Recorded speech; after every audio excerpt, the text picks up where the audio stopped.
What is up, fellow zombie fans? This is Showed Up the King, the one and only, and I'm here to bring you my review for The Walking Dead.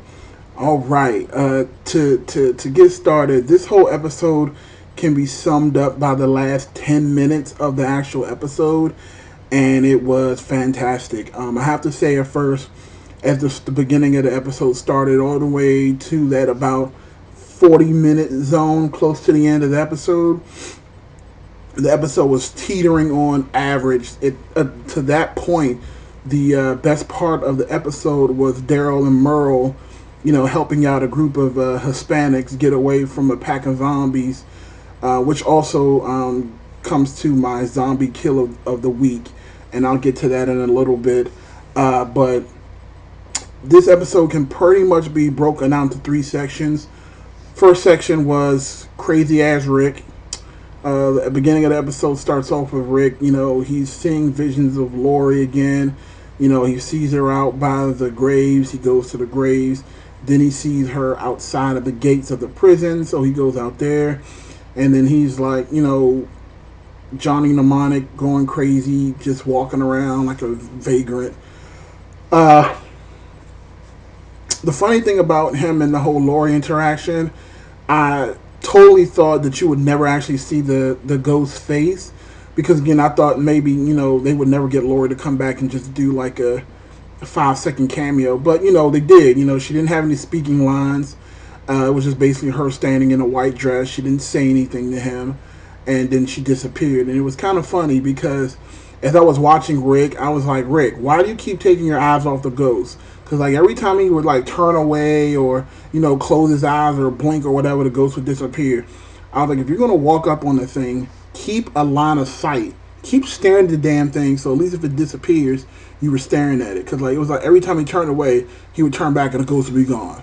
So he finds out that it's Lori, and they don't talk, and then that's pretty much it. So I also thought that was kind of weird. They didn't, you had her there, you didn't utilize her.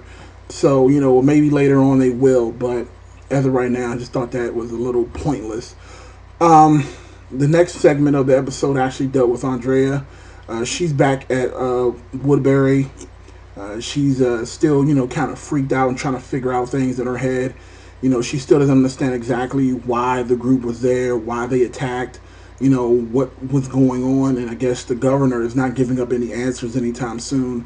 So, for her, she's just kind of like, reconciling her brain what the hell is going on. So, the governor comes in, and she asks permission to go to the prison to, talk to them. And of course, he doesn't want that, because if she goes to talk to them, she'll know for sure how evil and crazy he is. So he pretty much just tries to like play it to the left and tells her, oh, what you did outside the other day was great, and I really need you to be the leader of these people. They need you, and blah, blah, blah, blah, blah. So he, basically just gives her the title of leader and then just leaves. And, he goes and gets the other guy. I don't even remember his name. He's such a minute character, the little brainiac dude, to watch Andrea. Now, Andrea goes back out and she's looking for the governor, and the governor is gone, and a couple of his soldiers are gone. So, at that point, and he just said went on to run an errand. Now, at that point, I reconciled in my head that he may be going to take revenge on the prison, but I didn't actually know for sure. Now, the other part of the episode that I had mentioned earlier in this video was with Daryl and Merle. That's the third section. Daryl and Merle are out just wandering around. They didn't really have a plan per se, because they kind of had to leave pretty abruptly. Merle is an asshole, and he proves again why he's an asshole and why he deserves to be left behind. They're just searching in the wood, and they don't really have a plan. Daryl definitely wants to come back to the group, but Merle, because he's beat he almost killed Michonne, and he tried to kill Glenn, he's not going to be welcomed back with open arms, and he knows that. So he's kind of taking that turn where being an asshole doesn't benefit you, and what he wants to do is try to corrupt his brother to try to turn and become just like him, which is a bad thing. You would think by now that in the zombie apocalypse, you kind of you need people. You can't do it on your own, and you have to learn you can't always be an asshole. But despite that fact, Merle always has a way of showing how much of an asshole he is. Case in point, they come across this group of Hispanics that are trying to fend off a zombie attack. Daryl actually hears a baby's crying, and he decides to go and help. So they actually go and help, the group. It was tough, and I just realized that Daryl only has 2 arrows. He uses them in succession and he pulls them out of the zombie's head. For some reason, I thought he at least had about 5, but I think today I've proven that he only has about 2 arrows, maybe 3, but I'm almost positive I counted 2 before he had to go and pull out the arrow out of the head of whoever he just killed. And they rescue. So make a long story short, they rescue the group, and of course, before they rescue the group, Daryl goes behind, pulls out a zombie, and slams the trunk door on the zombie's head, exploding it. And that, my friends, gets the zombie kill of the week. Yeah, if I had some cool little sound effect, I'd probably use that. But, anyway, that was definitely zombie kill of the week, in my opinion. I mean, it was like brain matter and blood everywhere. It was awesome. So, of course, Merle, being who Merle is, his asshole side comes out yet again, and instead of just walking away or just being a helpful person, he always has an ulterior motive. So he starts going through their shit, and I'm like, really? You're gonna rob these people and just try to take something? Luckily, Daryl has to point the arrow at his head and has to tell him, look, you can't do that. And I think him doing that was kind of the last straw, because they had been bickering back and forth and before this happened.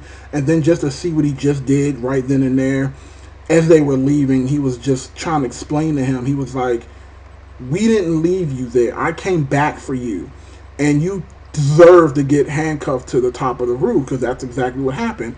If you remember from season 1, Merle got handcuffed because he was doing something really racist to T-Dog and just being an overall asshole, which Merle is only good at being an asshole.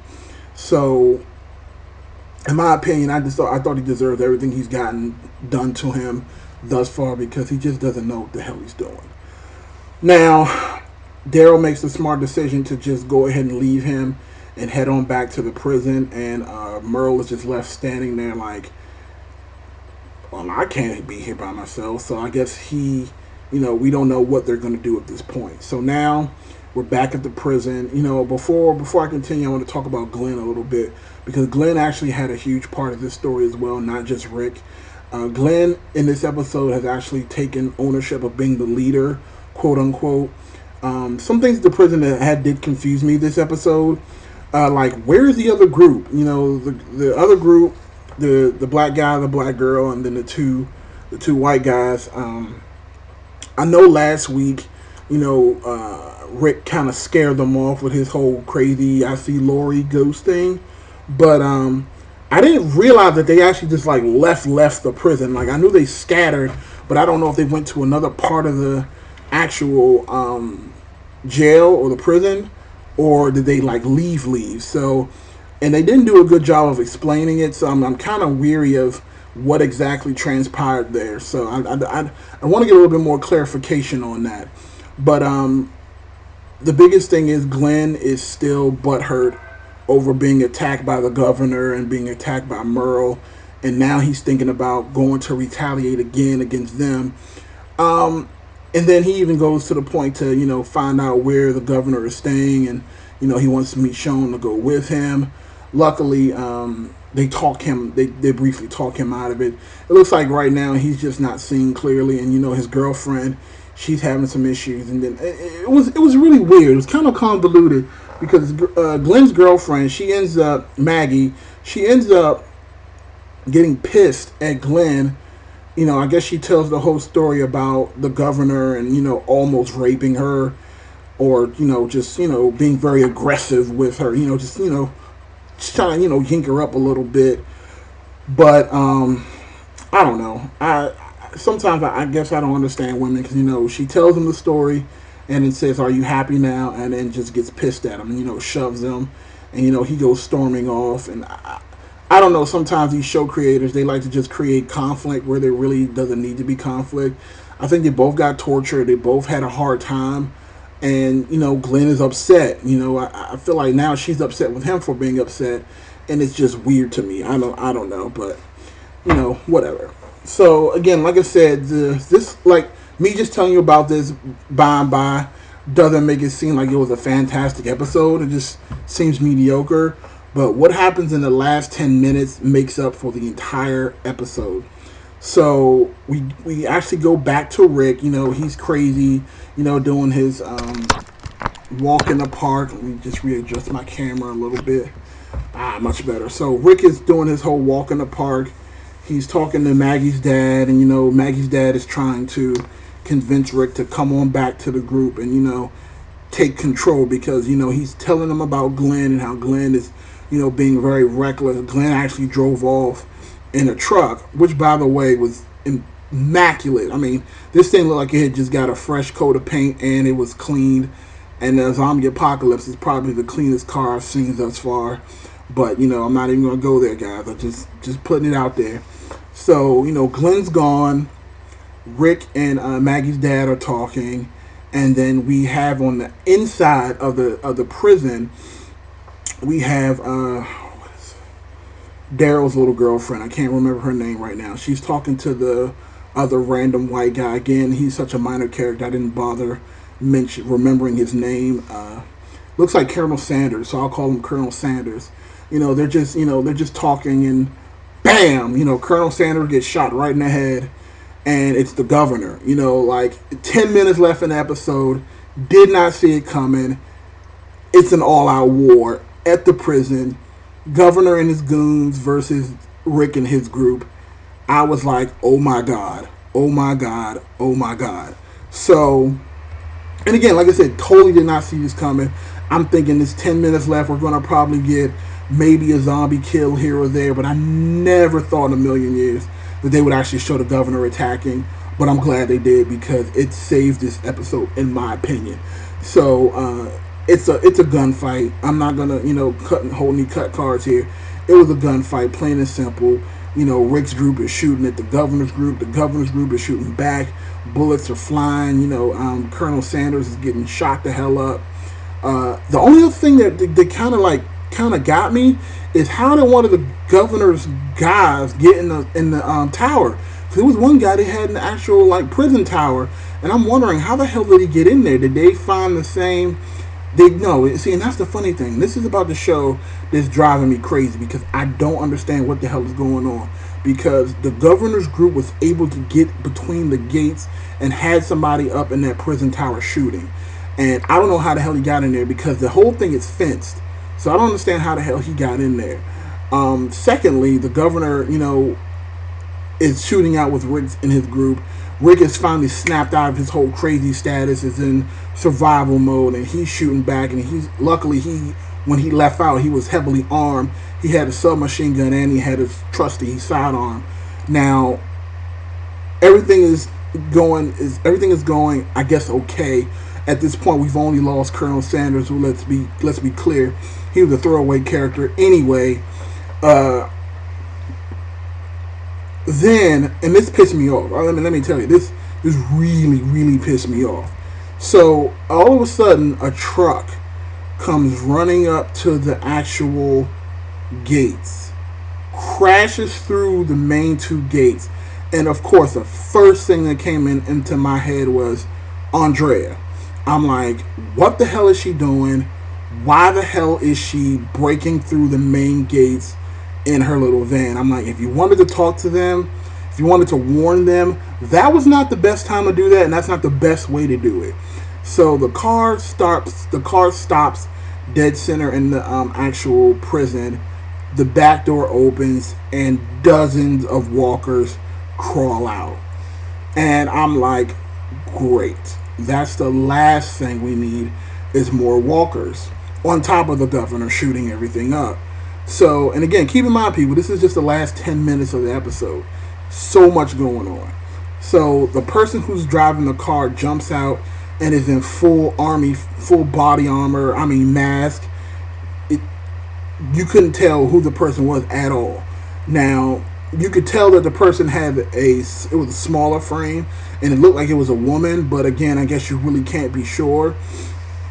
But I don't understand who on the governor's side, like who was this mysterious person, and that's kind of where I want to, pose my question to you guys when this review is over with: is who is the masked person who drove the truck full of zombies, the truck full of walkers, into the prison? So it looks like after this point, the governor has had his fun. He kind of retreats. At the same time as he's leaving, Glenn is coming in. So then Glenn comes in and he goes rescues Maggie's dad, and Rick is on the outside. Now this is the great part. Rick is, again, last 10 minutes of the episode. Rick is outside. He's fighting off walkers. He doesn't have any more bullets left, and literally 2 walkers have him and are on the verge of biting him. And right as he's about to get bitten, arrow right to the head. Daryl and Merle come in for the save Rick's ass, and get him back to safety. And that's kind of how the episode ends. Overall, like I said, even with the last 10 minutes of the episode, I can't give this episode a perfect 10 out of 10.